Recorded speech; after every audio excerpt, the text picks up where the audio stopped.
Hello, folks, and welcome to this new Jewish Narrative webinar. I'm Hadar Susskind, the President and CEO of NJN. I'm thrilled to be here with you today.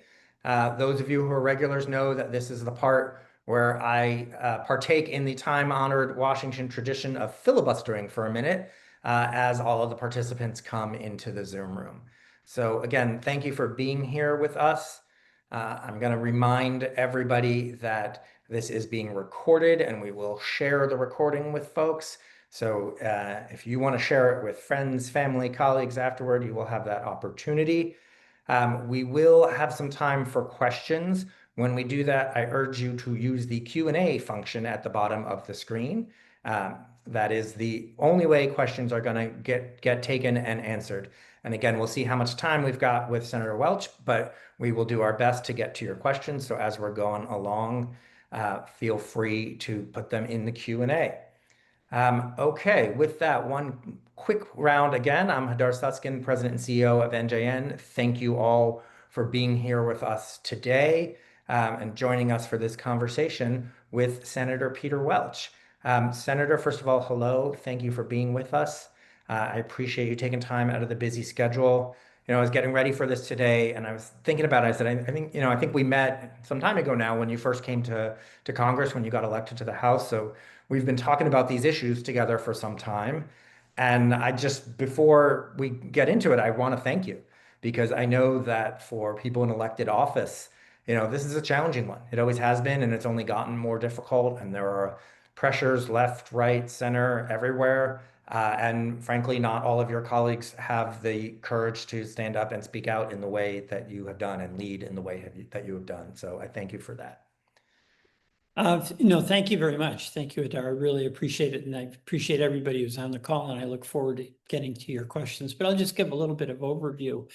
Sure. It's horrifying where we're at right now. We started out, of course, 2 years ago, and it was the absolutely catastrophic attack by Hamas on Israel, the October 7th attack. And where they attacked was in the part of Israel where there was the most strength for a two-state solution, and an enormous amount of interaction with a lot of Palestinians who lived in Gaza. So obviously incredibly heartbreaking.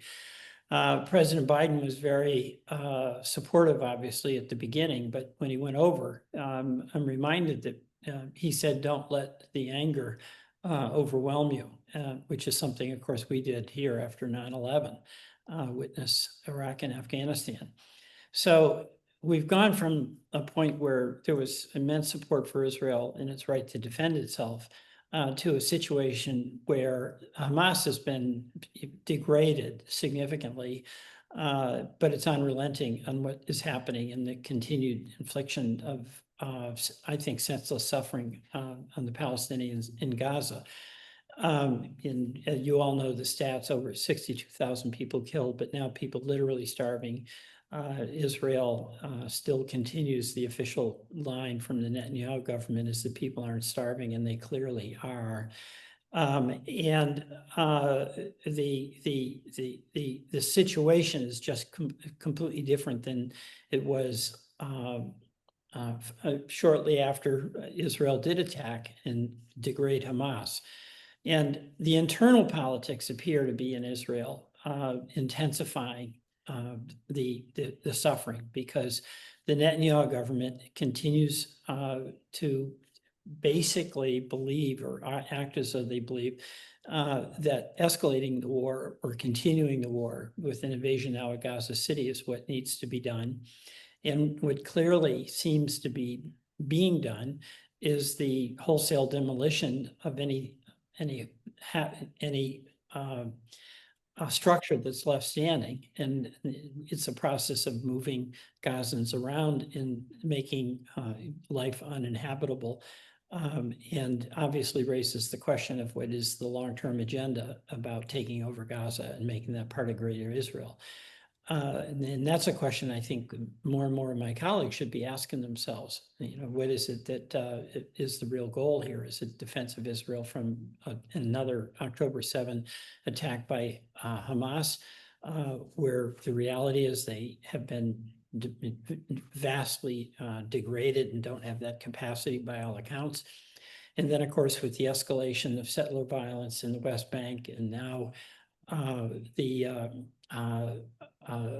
extension, the green lighting of settlement right outside of Jerusalem, which has always been a red line for U.S. policy. So you've got a U.S. government that is, with the Trump administration, that is essentially acceding to whatever it is the right-wing Netanyahu government wants. And what is clearly the case with that government, Smotrich and Ben-Gvir being the most explicit, is the control and consolidation of Gaza and the West Bank into Israel. That is what appears to be happening.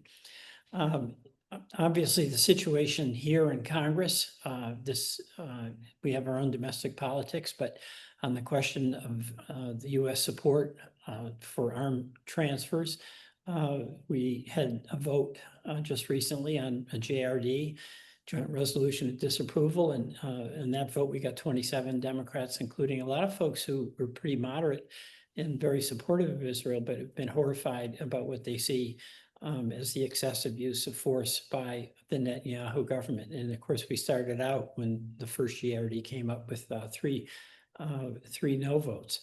I'm really concerned about the situation because I think that the domestic politics in Israel indicate a continuation of this policy unabated. And it's kind of out of sight, out of mind for many Israelis, although I think there is an immense growing dissatisfaction with the war. And obviously there's got to be some domestic pressure in Israel to try to counter this. But what you're also seeing is an enormous reaction on the part of the European Union community, and Israel has lost an immense amount of support that it enjoyed. And it's really, sad, probably not the right word, but when you look at the reality that Israel years ago was very vulnerable. All the surrounding Arab states were committed to its destruction. And it was a reason why a lot of us were very supportive of Israel and US aid to Israel, myself very much included. Israel's now the dominant power by far, and enjoys pretty normal relations with a lot of the Arab states, and more normalization is within reach if something could be done about this war. But Israel's losing support around the world because of the continuation of the destruction in Gaza.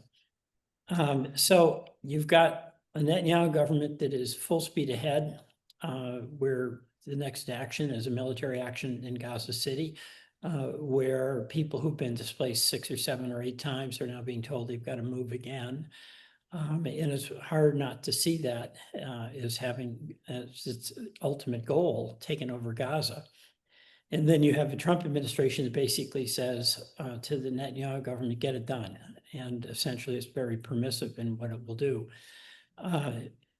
You're seeing more opposition to this approach in Congress, as witnessed by the fact that we got 27 votes, which is a high watermark for us on something where all of us who voted for that JRD support an independent democratic Jewish state of Israel, but we believe that the policies that they're pursuing right now are not, that cannot be aided and abetted by the US. So I'll stop there and look forward to questions and comments and any advice, trying to figure out what we do, and when basically our goal is to try to have a peaceful Middle East, and the aspiration of a 2-state solution is one that is embedded in the democratic rights of folks on both sides of that divide. Yeah. Thanks. Thank you very much. Thank you for sharing that. I'll start us off with some questions, but I'll remind everybody, if you have questions for Senator Welch, please use the Q&A function at the bottom of the screen, and we will get to those.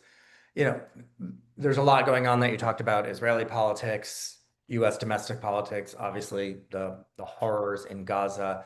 I want to talk a little bit about, or not a little bit, I want to talk some about the issue around settler violence.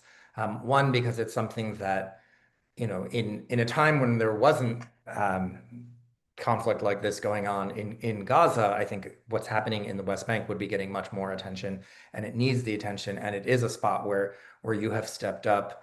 Just background, I think most folks on this call probably know, but good to remind that under the Biden administration, one of the positive things that they did do was impose a number of rounds of sanctions on violent settlers and some of the settler institutions. And that's something that we had long advocated for, and many others have been calling for. And doing so led Canada, Great Britain, others to take similar steps. And it was something that was growing and building. Unfortunately, one of the first acts of the Trump administration was to cancel all of those sanctions because they were an executive order. You have recently introduced the sanctions in the West Bank Act, which would codify these. Tell all of us a little bit, what does it do and why do you think it was important to do this now? Well, and two things. One, that was a good thing that the Biden administration did because it was essentially standing up for long-held bipartisan Republican and Democratic administration policy against settler expansion. And the U.S. has been in favor of a two-state solution. That's been the consensus position. Even in the face of growing pessimism about its possibility. But the reason that I think the two-state solution continued to maintain support was because it really was the only way out. And obviously that would be a two-state solution where there were very secure security guarantees. The settler expansion, the settler violence is obviously a direct threat to that. So the Biden administration implemented the executive order.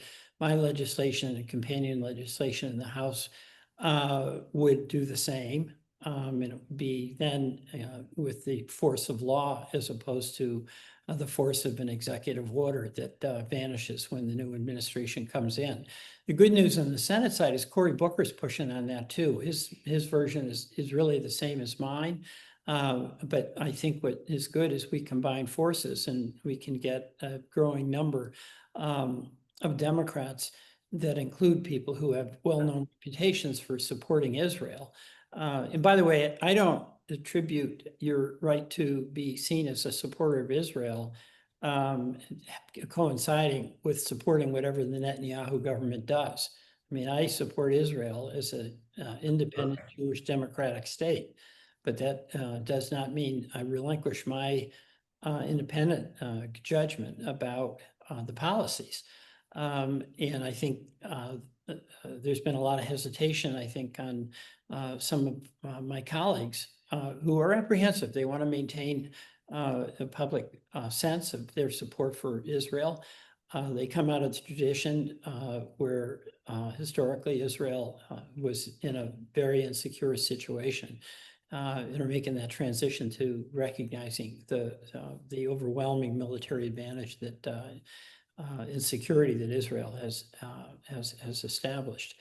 Yeah. So The reality has changed, and I think the politics is catching up to it, but it's clearly right, lagging behind. right. So what that would do is codify this, and it really is. I think we're really quite necessary because we can't be condoning and ignoring what is significant escalation in settler violence. By the way, including violence that has killed Americans. Quite a That few are, now. and so Booker has his bill and I have mine. They're pretty much identical. And the plan would be to join forces and try to grow the numbers, obviously with the goal of passing it. Yeah. Well, I'm glad to hear that you are working together. Also tell him we say Mazal Tov. He just got engaged yesterday, evidently, so that's good. He's Um, walking around with a big smile. Good, good. Yeah, the issue that you were talking about some of your colleagues and what does it mean to be pro-Israel but critical of these particular policies is obviously where we as an organization come down. And I think, it's something that we talk about a lot with people in the US saying, look, if you're not a fan of this administration, if you don't support, list the whole range of actions this US administration has taken, that doesn't make you anti-American. right? We fight for what we believe is in the best interest of our country, whether that Mhm. country is the US or Israel, right? And work for what we think is going to be the best future for our children and our grandchildren and going forward. And so I think again, the politics of that is still catching up, but I'm glad that people like you and Senator Booker and others are making that differentiation for people saying, yes, we support Israel, yes, we care about it. And because we care about it, we are opposed to these Right. policies, which we think are not taking it in the right direction. I want to come back to the bill for a moment, right? The Sanctions Act. Again, since those sanctions were revoked by the current administration in January, settlers' attack have gone up 30%, violent settler attacks. And this administration has, I don't know, maybe commented on them, not in any specific way that I can recall, honestly, and certainly not taken any action. But what do you think? What kind of message do you think that's sending to Israelis and Palestinians about the U.S. commitment to accountability, especially as you mentioned, when there are multiple American citizens who have been. Well, the message to Netanyahu is that he can act with impunity. I mean, there's a big difference between the Trump administration and the Biden administration. And as you know, I had my disagreements with the Biden administration, but they did two things. One, Biden administration, they kept constant pressure on Israel to deliver humanitarian aid. And Israel resisted an awful lot, but it made a positive difference for the well-being of many Palestinians who had nothing to do with the war, had nothing to do with Hamas, but had kids who were starving. And the second thing is that the Biden administration kept pressure on settler violence against it with the executive order that was very explicit about imposing sanctions on the folks involved in settler violence. Those two approaches have been totally abandoned by the Trump administration. So the signal is very clear. There's no mystery here. Do what you want. That's Trump's message, not Netanyahu. Get the job done. That's the words that President Trump used. So essentially, the dynamics for Netanyahu, where it's clear that it's his view that the longer the war goes on, the better it is for him politically. There's an implicit, not implicit, it's really explicit support on the part of the president for greenlighting whatever the Netanyahu government decides it wants to do. That is true. And, one of the things that we often talk about here is how settler violence, when we do see an article, when it is in the news, it's often framed as sort of a random or an individual act, right? This one bad apple person did something. But I think when you look at it holistically, it really is part of the larger strategy of de facto annexation, of taking over Right. territory, of driving Palestinians out. How Right. do you see the connection between the violence on the ground, the specific acts, and the broader settlement expansion, including what you were talking about, the recent approval of E1 outside of Jerusalem, what's often been referred to as the Doomsday Settlement? Well, no, that's right. I mean, the settler violence is organized, and it's folks who have a conviction that the West Bank is part of what the traditional Israel is, Judea and Samaria. So this is not random. It's not some Jewish settler wandering out into the West Bank and finding a hillside where he thinks it'd be nice for him and his family to be. It's coordinated, and then it's condoned. And in many cases, the Israeli, the IDF will essentially side with the settlers when they're using force against the Palestinians. So this clearly is part of a condoned approach by the Netanyahu government. Yeah. I'm going to take bits of some of the questions folks have posted. Um, one of the things we've touched on already is, of course, the approach of the Trump administration has basically been empowering Netanyahu, Smotrich, Ben-Gvir to do whatever they're going to do. We're Right. certainly not holding them accountable in any way for the things that they've done. Your bill, the Sanctions Act, is one way Congress is responding to a specific element of that. What do you think, given the reality of Netanyahu administration and Trump administration, what do you think Congress can do? What are other opportunities for Congress to? Well, the reality is we all painfully know we don't have the votes right now. Okay, I do not believe that the US should be sending offensive weapons to Israel that are being used in Gaza. I do not believe that we should condone settler violence in the West Bank and further efforts that are making the already distant dream of a two-state solution absolutely, utterly impossible. But we don't have the votes. I mean, we got 27 votes, so that's the majority of the Democratic caucus, and that's an indication of change within the caucus. But I think it's also, and this is what's really important and why what you all do is absolutely so important. Everyday people are appalled by what's going on. This is not about whether you support Israel or you don't. They're just seeing the incredible bombing and the incredible suffering and starvation among 2 million people in Gaza. And you're seeing this change very much within democratic politics for sure, because the polling shows that people do not support what is happening in Gaza. And in the Senate, that's getting reflected with more members being willing to vote, as we did, against the transfer of offensive weapons to Israel that are being used in Gaza. So you're the ones that are actually doing the grassroots work that hopefully is going to penetrate and have an impact on more of my colleagues, and hopefully at some point, some of my Republican colleagues as well. Thank you. For sure, the joint resolutions of disapproval that you mentioned are bills that we have supported, along with obviously your Sanctions Act.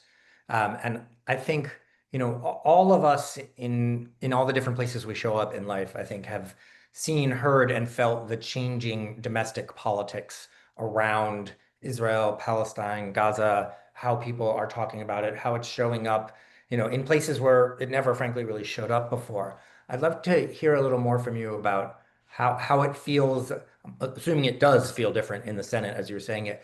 Are those call numbers changing? Are you hearing from, I'm curious, two different specific things. One, are you hearing from different groups of people about this who you didn't used to hear from about this?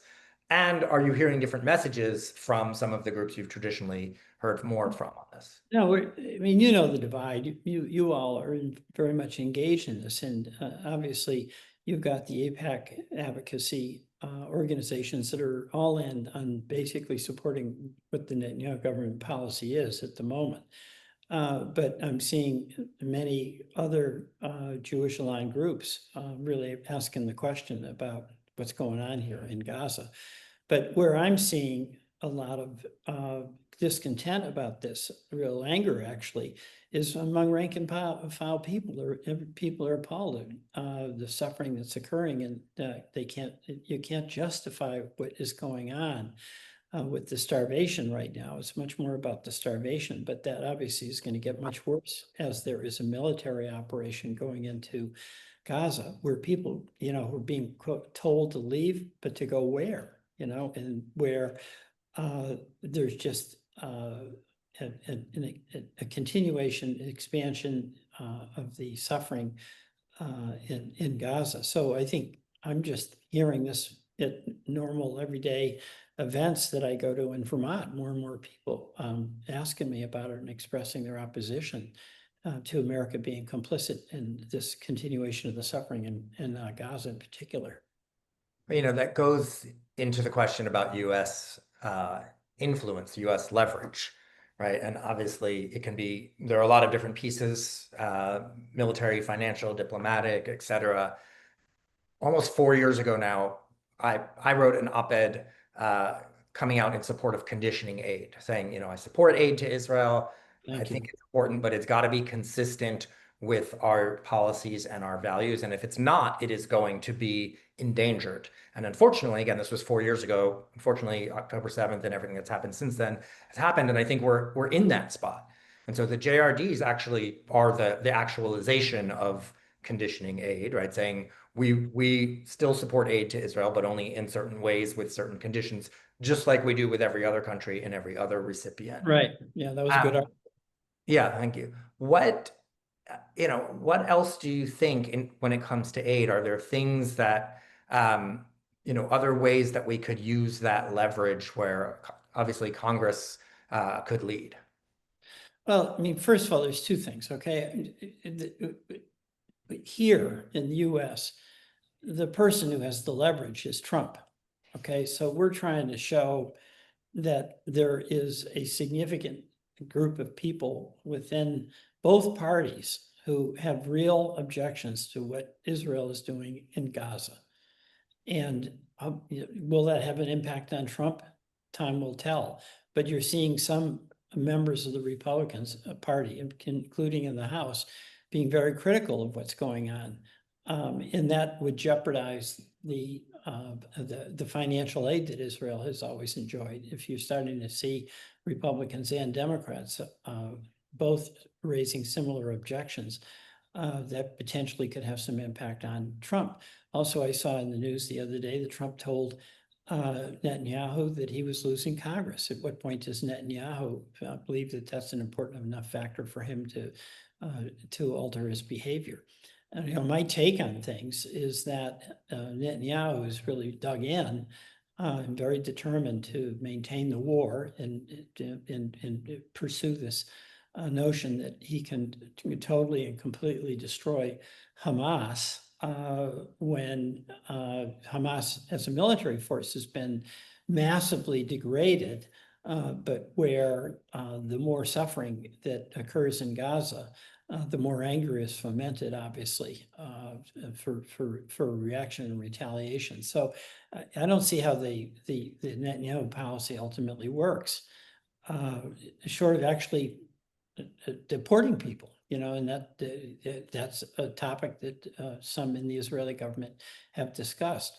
So the grassroots work that you're doing continues to be very, very important. And of course, you're seeing a lot of objections from European governments that are longtime friends of Israel, but who are condemning in very clear and explicit terms the refusal of Israel to cooperate in the facilitation of delivering aid, and then the objection to extending the war into Gaza City.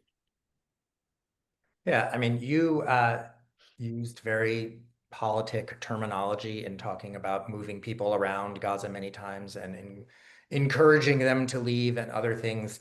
I think, the general language for that is usually ethnic cleansing.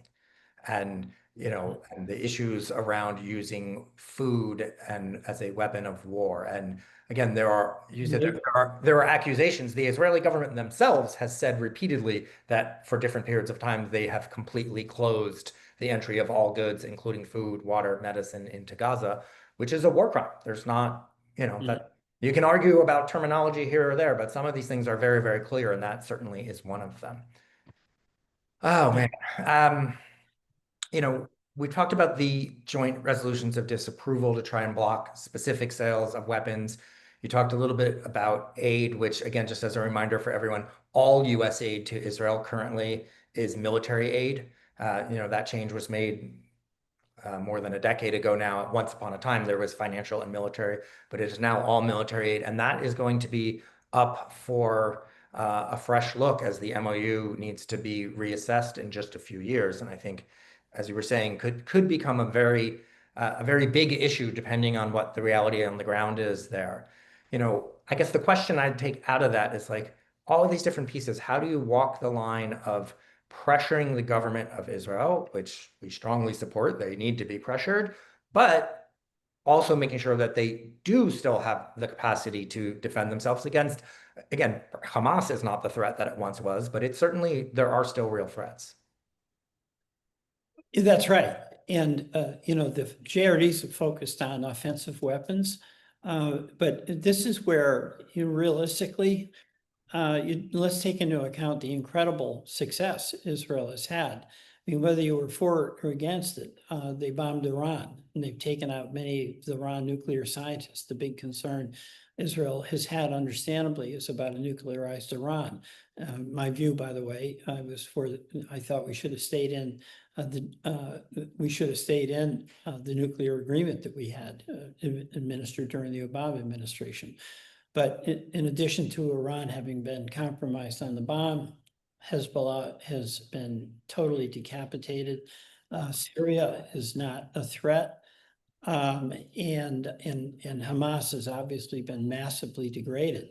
So that's a good news story from the security standpoint of Israel. And what's the response to that? The response to that can be to move into peacemaking mode and ending a war and trying to get to what ultimately is the only way you can get sustainable peace, and that is through a political outcome. And Israel is obviously in an extremely strong position when it comes to political negotiating for its own security needs. And yeah, and that, my hope would be, I mean, I don't really have much hope that the Netanyahu government will ever see it that way, because there's other considerations they have that I think drive Netanyahu to just escalate and continue the war effort. But that's where I think us, the US, and also European allies can just be constantly advocating for political engagement at this point to end this war. Well, that leads right into the question that a couple of people have been asking of, what can all of us do? How can we help support you and your colleagues in this? Well, first of all, let me just acknowledge my appreciation for what you are doing, all right? Because it's very hard. You're in the Jewish community and you love Israel. You love the Jewish tradition. You love the people of Israel and all Jews. And you know the leading role that Jews have played, even like in our own civil rights movement and our own progressive causes. So I know it's very painful when you step out and are critical of Israel, because many of your friends can see that as betrayal. So I just want to acknowledge my appreciation for your willingness to be forthright and the importance of that. Secondly, that question that you ask is one we're always asking. But what's frustrating in life, and certainly in politics, is that it's a process to get from where we are to where we need to be. It's not like there is an answer in this box, which is what you can do that will guarantee the outcome that all of us aspire to, a peace, like a two-state solution. So we just got to hang in there and keep advocating and keep pressuring. The fact is that the Jewish community is a very powerful voice. And I think the dominant message initially, of course, after October 7 was defend Israel, right, to have that as a message and right for Israel to defend itself. But we're in a different situation right now where there's been enormous military success for Israel and has enhanced security. There's a fair question I think Israelis can ask about the government that was so negligent that it actually allowed this invasion to occur, and there should be accountability there. Advocating for Israel domestic politics to ask those questions, try to get those answers, and continue to demand of Netanyahu, where are you going with this? I mean, we've been at this 2 years now. And what's the outcome? What's the long range outcome? So, bottom line here, we all got to hang in. And that includes me and my colleagues. And I want to keep going from, we've gone from 3 to 27. So that's not success, but it's progress. It is. And, you were talking about not feeling hopeful that the Netanyahu government would change its view, which is understandable. Israeli elections are scheduled for November of 2026. At this point, obviously, Israel, as we all know, often goes to early elections, but for all of the different domestic political reasons you were discussing, they haven't done so, and it seems unlikely that they're going to do so. We're now close enough in that basically a year from now, they will be in election cycle in Israel. And if those polls are to be believed, certainly the vast majority, if not everyone who is in the current government, will be out. And the folks who make up the opposition now in some configuration will be in. And I certainly hope, and I'm sure we all do, that, well, I mean, I hope the conflict in Gaza ends long before then, but I think that will bring opportunity, hopefully, for some new direction. Yeah. Well, I want to thank you, Hadar. I really appreciate everyone being in this. And I'm so, I first came to Congress in 07, and I plunged into the Middle East issues, and my goal was to be a supporter of the peacemakers on both sides.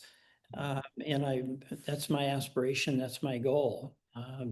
And I think that's essentially where folks on this call are coming from. So it's really been just a real pleasure for me to be able to work with you and the folks in your organization, Hadar. Thank you so much. Well, thank you again. Thank you for being with us today. Thank you for all the work you are doing.